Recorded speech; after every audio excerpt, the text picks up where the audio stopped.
सध्या अंत्यसंस्कार केले जात आहेत रतन टाटा यांच्या पार्थिवावर आणि त्याची माहिती घेण्यासाठी आपल्यासोबत आहेत मीनाक्षी म्हात्रे आपल्या प्रतिनिधी।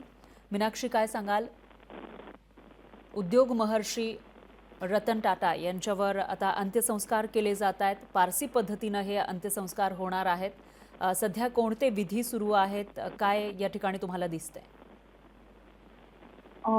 आपण पाहतोय की प्रसिद्ध उद्योगपती रतन टाटा यांचं काल रात्री उशिरा मुंबईच्या ब्रीच रुग्णालयात निधन झालं। त्यानंतर आज सकाळपासून आपण पाहतोय की NCPA त्या ठिकाणी त्यांच्या अंत्यदर्शनासाठी त्यांचं पार्थिव त्या ठिकाणी ठेवण्यात आलं। रात्री उशिरा ब्रीच रुग्णालयातून त्यांचं पार्थिव त्यांच्या राहत्या घरी नेण्यात आलं होतं आणि त्यानंतर NCPA मध्ये अंत्यदर्शनासाठी ठेवण्यात आलं। त्या ठिकाणी आज सकाळपासूनच आपण पाहतोय की वेगवेगळ्या क्षेत्रातील वेगवेगळी लोक, मोठी मंडळी जी आहेत त्यांना श्रद्धांजली वाहण्यासाठी त्या ठिकाणी दाखल झालेली पाहायला मिळाली। आपण पाहतोय की राजकारणातील अनेक मंडळी जी आहेत ती देखील त्या ठिकाणी आपण सकाळपासूनच पाहतोय। ठाकरे कुटुंबातील संपूर्ण परिवार जे आहे ते पाहायला मिळाला, अंबानी कुटुंब पाहायला मिळालं। त्यासोबतच देश विदेशातील अनेक मोठी मंडळी जी आहेत, वेगवेगळ्या क्षेत्रातील मंडळी जी आहेत ती देखील त्यांच्या अंत्यविधीसाठी उपस्थित राहिलेले आहेत। एकूणच आपण पाहतोय काही वेळापूर्वीच त्यांचा पार्थिव जे आहे ते खर्डीच्या पार्थिव स्मशानभूमीमध्ये पोहोचलेला आहे आणि या ठिकाणी आपण पाहिलं तर मळी स्मशानभूमीमध्ये टाटांच्या कुटुंबातील व पारसी समाजातील आणि जवळची लोक जी आहेत ती सगळीच उपस्थित आहेत। तर पाहायला गेलं तर ही संपूर्णतः अंत्यविधी जी आहे ती पारसी पद्धतीत पार पडत आहे। त्यामुळे आपण पाहतोय की सुरुवातीला प्रार्थना सभागृहामध्ये ही सगळीच मंडळी जी आहेत त्यांच्या जवळची लोक असतील, नातेवाईक असतील किंवा मित्र परिवार असतील आणि इथे उपस्थित सगळे नेते असतील, वरिष्ठ नेते असतील, हे सगळेच प्रार्थना सभागृहामध्ये सध्या उपस्थित आहेत। त्या ठिकाणी अगदी थोड्या वेळामध्ये आपण पाहतोय की विधी ज्या आहेत सुरू होईल आणि अंत्यसंस्कार विधी पूर्ण झाल्यानंतर आपण पाहतोय की विद्युत दाहिनीमध्ये पार्थिव शरीर त्यांचं ठेवलं जाईल। त्या ठिकाणी अंत्यसंस्कार विधी जे आहेत त्या पूर्ण होतील। खरं तर आपण पाहिलं तर रतन टाटा यांना हा अखेरचा निरोप सध्या या ठिकाणी आपण पाहतोय संपूर्ण जगभरातून त्यांना दिला जात आहे। सध्या आपण पाहिलं तर या ठिकाणी राज्याचे मुख्यमंत्री एकनाथ शिंदे असतील, केंद्रीय गृहमंत्री अमित शहा उपस्थित आहेत। त्यांच्यासोबत आपण पाहिलं तर उपमुख्यमंत्री देवेंद्र फडणवीस असतील, पियुष गोयल असतील, आपण पाहिलं तर रामदास आठवले हे देखील पोहोचलेले आहेत, उदय सामंत हे देखील पोहोचलेले आहेत, सुशील कुमार शिंदे हे देखील पोहोचलेले आहेत। मात्र या ठिकाणी आपण पाहिलं तर गुजरातचे मुख्यमंत्री भूपेंद्र पटेल हे देखील त्यांच्या अंत्यविधीसाठी या ठिकाणी उपस्थित आहेत। पाहायला गेलं तर संपूर्णतः जगभरामध्ये शोकपूर्ण वातावरण जे आहे ते पसरलेलं पाहायला मिळत आहे। मात्र अंत्यविधी या ज्या आहेत त्या संपूर्णतः पारसी पद्धतीत पार पडणार आहे। त्यामुळे शांती प्रार्थना सुरुवातीला होईल। ही प्रार्थना जर आपण पाहिलं तर जवळपास 40 ते 45 मिनिटांची ही प्रार्थना आहे। त्यामुळे आपण पाहतोय की जवळपास 1 तास हे संपूर्ण विधीला लागणार आहेत आणि त्यानंतर अंत्यसंस्कार विधी पूर्ण झाल्यानंतर आपण पाहतोय की त्यांचं पार्थिव जे आहे ते विद्युत दाहिनीमध्ये ठेवलं जाईल आणि त्या ठिकाणी हा संपूर्ण विधी जे आहेत त्या पूर्ण होतील। मात्र प्रार्थना सभागृहामध्ये जवळपास 200 लोक जे आहेत त्यांना त्या ठिकाणी उपस्थित राहण्यासाठी सांगण्यात आलेलं आहे। त्यामुळे त्यांच्या जवळचे म्हणजे टाटा यांच्या कुटुंबातील जी लोक आहेत, समाजातील पारसी समाजातील जे जवळची लोक आहेत किंवा मग त्यांच्या मित्र परिवारातील जी लोक आहेत ते लोक सगळेच या ठिकाणी उपस्थित आहेत। सध्या आपण पाहतोय की शासकीय इतमामात या ठिकाणी त्यांना मानवंदना जी आहे ती देण्यात आलेली आहे। खरं तर आपण पाहिलं तर टाटांच्या पार्थिवावरती शासकीय इतमामात त्यांच्या अंत्यसंस्कार जे आहे पार पडणार असल्याची माहिती मुख्यमंत्री एकनाथ शिंदे यांनी दिली होती आणि त्याचनुसार आपण पाहतोय की टाटांच्या पार्थिवास गार्ड ऑफ ऑनर देखील देण्यात येणार आहे। त्यामुळे आपण पाहतोय की संपूर्णतः पोलिसांचा फौजफाटा जो आहे संपूर्णतः वरळीच्या ह्या स्मशानभूमी परिसरामध्ये आपल्याला पाहायला मिळतंय। एकूणच संपूर्ण आपण त्यांची कारकीर्द जर पाहिली तर त्यांच्या निधनानंतर देशभरामध्ये हळहळ व्यक्त करण्यात येत आहे। तर आपण पाहिलं तर दयाळू, दिलदार, देशप्रेमी असा उद्योगपती आणि त्यांच्याकडे जर आपण पाहिलं तर नफा तोटा न पाहणारे उद्योगपती असं म्हणून रतन टाटा यांची ओळख होती। त्यामुळे एकूणच रतन टाटा यांच्या निधनानंतर देशाची मोठी हानी झालेली आहे.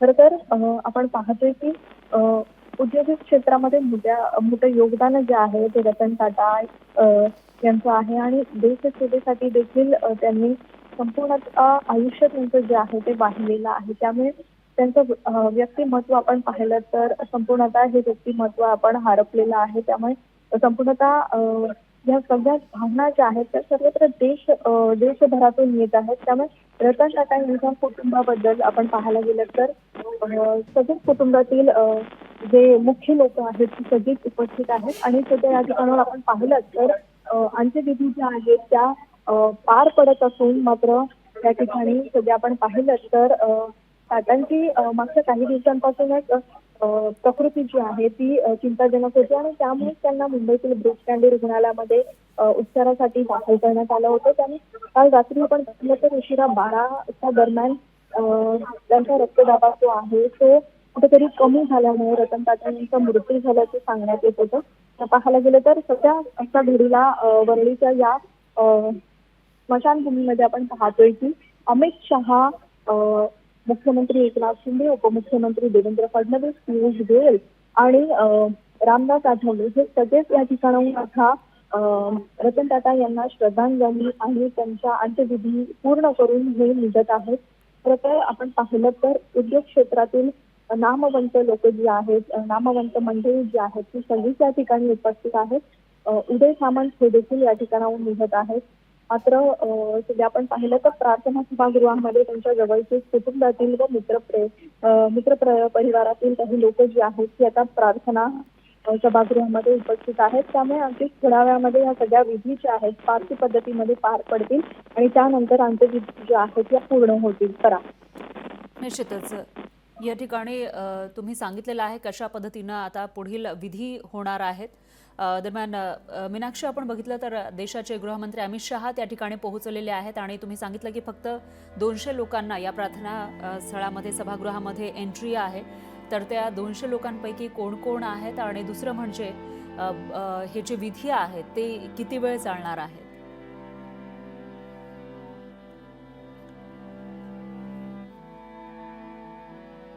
मीनाक्षी, यांचा आवाज आपल्यापर्यंत पोहोचू शकत नाहीये. मात्र ही दृश्य आपल्याकडे येत आहे शेवटची. रतन टाटा यांच्यावर शासकीय इतमामामध्ये अंत्यसंस्कार केले जात आहेत. जे राज्याचे गृहमंत्री, देशाचे गृहमंत्री सुद्धा या ठिकाणी उपस्थित आहेत आणि देवेंद्र फडणवीस यांनी मानवंदना अर्पित केलेली आहे.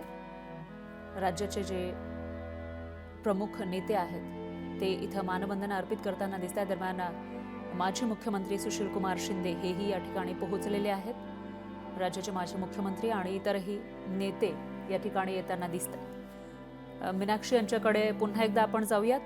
मीनाक्षी, रतन टाटा यांच्यावर आता अंत्यसंस्कार केले जाणार आहेत, पण त्याच्या आधी आपण बघितलं तर एका हॉलमध्ये त्यांचं पार्थिव ठेवण्यात आलं आहे आणि दिग्गज मंडळी, आपल्याला नेते या ठिकाणी दिसून येत आहेत. तर हे जे विधी आहेत ते नेमके काय काय असतील आणि त्या हॉलमध्ये कोण कोण उपस्थित आहे सध्या?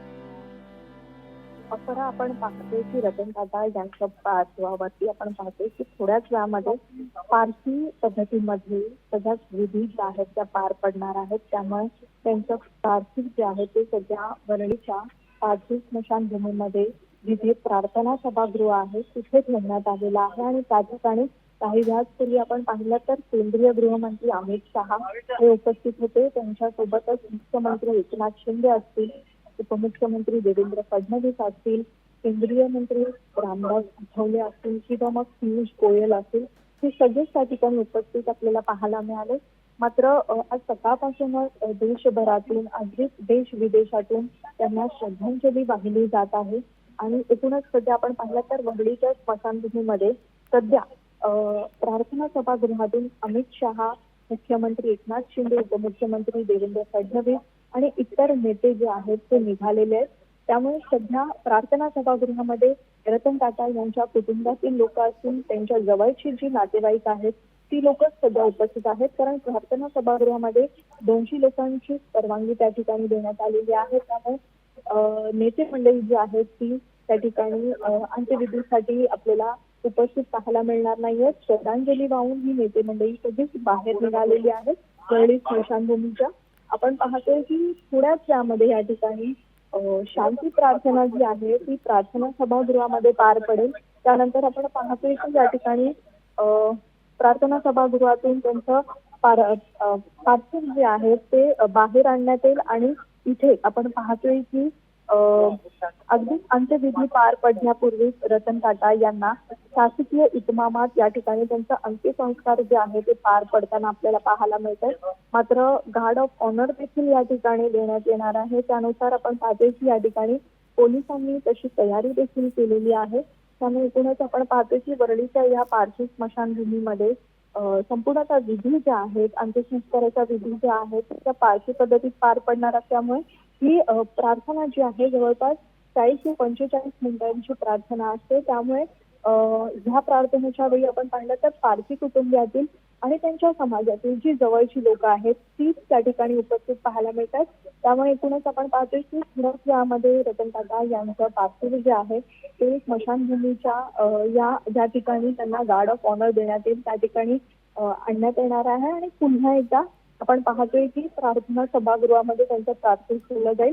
तिथून आपण पाहतोय की प्रार्थना होईल आणि त्यानंतर त्यांचं पार्थिव जे आहे ते विधी पूर्ण होण्यासाठी आपण पाहतोय की प्रार्थना सभागृहामध्ये संपूर्णतः ह्या विधी पार पडतील आणि त्यानंतर आपण पाहतोय की ह्या अंत्यसंस्काराच्या विधी ज्या आहेत पूर्ण होण्यासाठी शांती प्रार्थना झाल्यानंतर विद्युत गहिनीमध्ये त्यांचं पार्थिव शरीर जे आहे ते ठेवलं जाईल. त्या ठिकाणी ह्या संपूर्णतः विधी ज्या आहेत त्या पार पडतील. त्यामुळे आपण पाहतोय की अगदीच सगळ्या हालचाली पाहता आपण ही प्रार्थना अगदी थोड्या वेळामध्ये सुरू होणार आहे आणि त्यानंतर त्या सगळ्या विधी ज्या आहेत या पारसी पद्धतीत पार पडताना आपल्याला पाहायला मिळतील. निश्चितच हे जे विधी आहेत ते पारसी पद्धतीनं पार पडणार आहे. तुम्ही जसं सांगितलं तसं याचाच अर्थ जे विधी आहेत ते आता तासभर या हॉलमध्ये केले जाणार आहेत. प्रार्थना केली जाईल आणि त्याच्यासाठी हे जे नेते आता इथं उपस्थित होते ते नाहीयेत असं तुम्हाला म्हणायचं आहे? नक्कीच खरा कारण अगदीच काही मिनिटांपूर्वी केंद्रीय गृहमंत्री अमित शहा आणि त्यांच्यासोबत मुख्यमंत्री एकनाथ शिंदे उपमुख्यमंत्री देवेंद्र फडणवीस त्यांच्यासोबत असलेले इतर नेते आपण पाहिलं तर पियुष गोयल असतील, श्रीकांत शिंदे असतील, राहुल शेवाळे असतील किंवा मग आपण पाहिलं तर सुशील कुमार शिंदे असतील, उदय सामंत असतील, रामदास आठवले हे सगळेच प्रार्थना सभागृहातून बाहेर पडलेले आहेत आणि आपण पाहतोय की या ठिकाणी सध्या त्यांच्या अंत्यविधी पार पडण्यासाठी संपूर्णतः आपण पाहतोय की जे चाहते आहेत रतन टाटा यांचे काही ते या ठिकाणी पोहोचलेले आहेत वरळीच्या या स्मशानभूमीमध्ये. त्यामुळे संपूर्ण रतन टाटा यांच्या अनेक क्षेत्रामधील हे चाहते आहेत. सोबतच आपण पाहतोय की या ठिकाणी निश्चितच मीनाक्षी याविषयीचे अपडेट आपण तुमच्याकडून घेत राहूया. दरम्यान धन्यवाद तुम्ही दिलेल्या या सविस्तर माहितीसाठी. लोकशाही मराठी ऐका, पहा, जागरूक रहा.